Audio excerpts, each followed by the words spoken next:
I think that it's true that one cannot go home again. Time changes everything, yet our hearts long to feel and our eyes yearn to see only what we want to remember. I have long ago discovered that where I've been is as important as to where I'm going.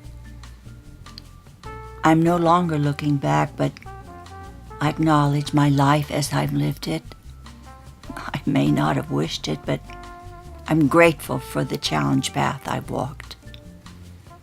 Every step of the way has made me a more compassionate human being, and that's a great place to continue walking.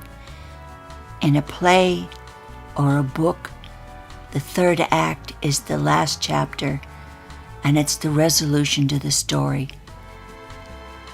It's the very best part, isn't it? Everything leading up to that just is filled with 1,000 strings that the playwright or author has to tie together. All of these wonderful discoveries are in the third act. That is where you and I are. We are the best part of that story. Hi, welcome back. This is Sandra from Life Over 60. Thank you for joining me again. Sophie is down here at my feet, sitting and waiting patiently until I finish this video, and then I'm going to take her out for a walk. But isn't it true? The third act of a play, the last chapter in a book, they are the most interesting ones that tie everything together. It makes the play come together, and all the mystery that has unraveled through the plot always comes together at the last act. And even if you're doing the movie, the climax comes at the end of the movie.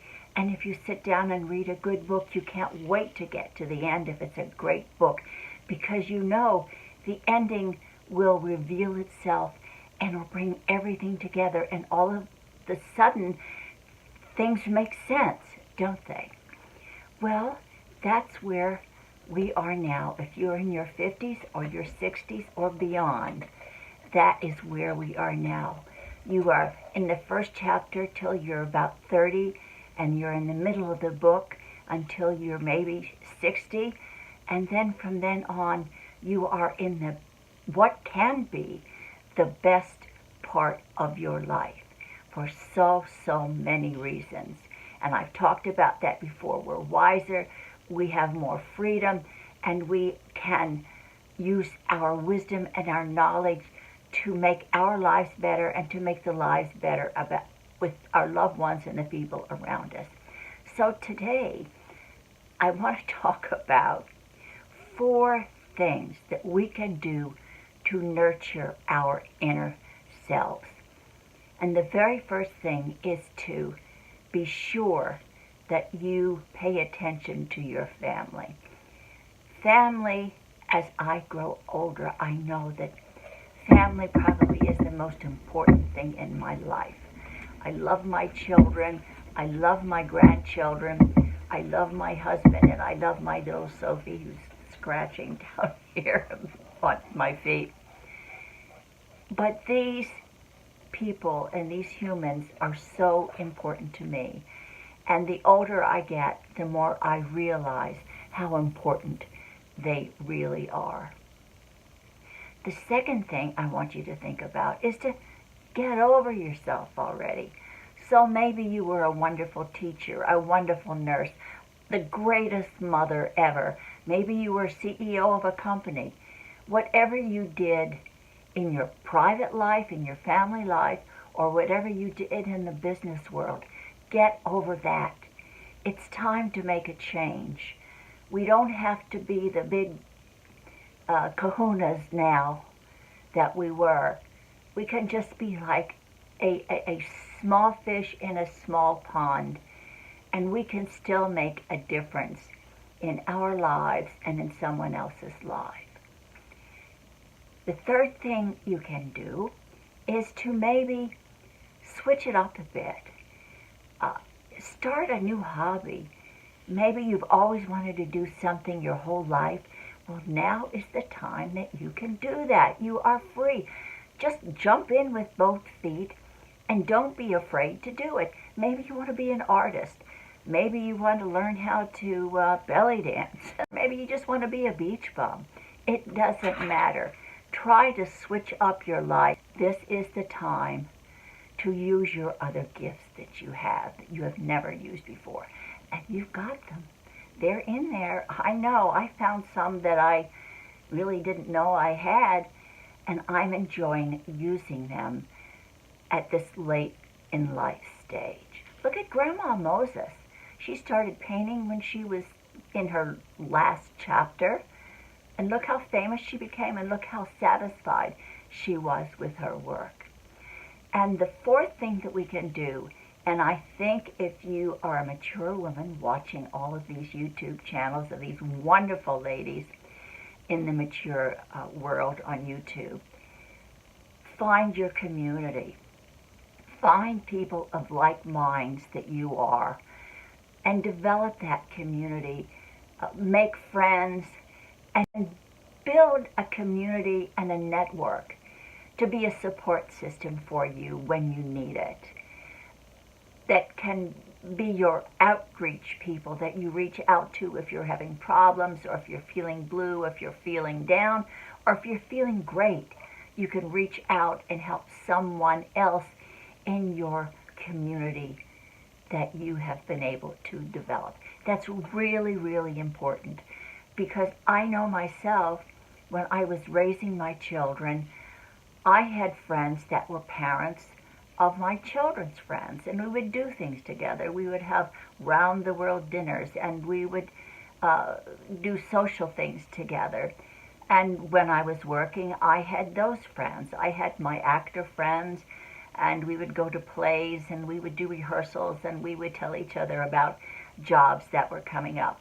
So those were good communities that we had in the middle of our lives. But now that we are in this third chapter, it's more difficult to find friends, because we don't have the children that are coming home and telling us about their friends' parents.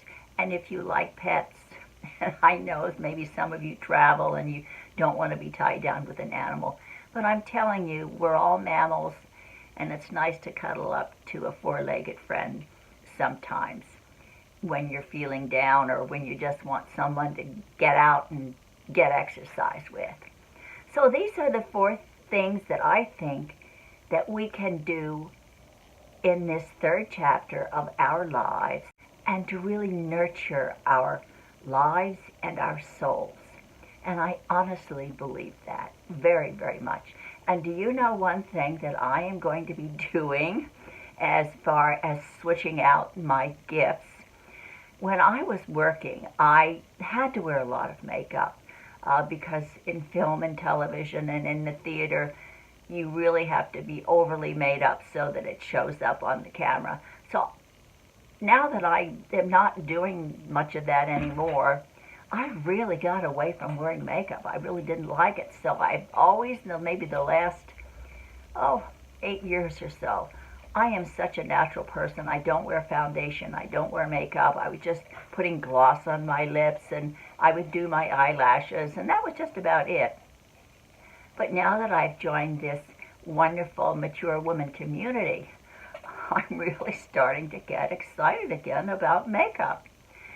So especially my eyes and my lips, and I'm starting to experiment. So I am expanding my life and opening up a new facet of my life that I thought was closed forever. So what I have done, I have compiled, and I'm going to show you all of my lipsticks that I have been keeping for years and years and years. Some of them I even have to use a lipstick brush to get into because I just can't throw them away. I'm going to take all of these lipsticks and I'm going to send them to lipstick heaven. And I'm just going to keep the ones that I really love, and then I'm going to go out shopping and I'm going to buy some more beautiful lipsticks. How about that? And I'm going to send all of them to lipstick heaven. And I don't even know where I got half of these lipsticks, but they're all different brands, all L'Oreal, all different colors. Here's the MAC lipstick. Let me look at this one. Well, that's not bad. That's kind of a pretty color. Maybe I'll keep that one.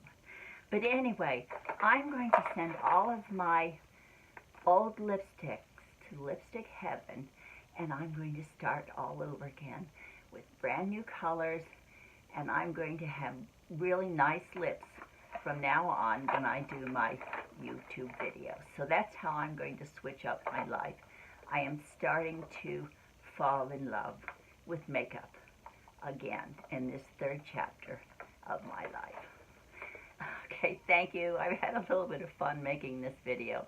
Thank you so much for coming.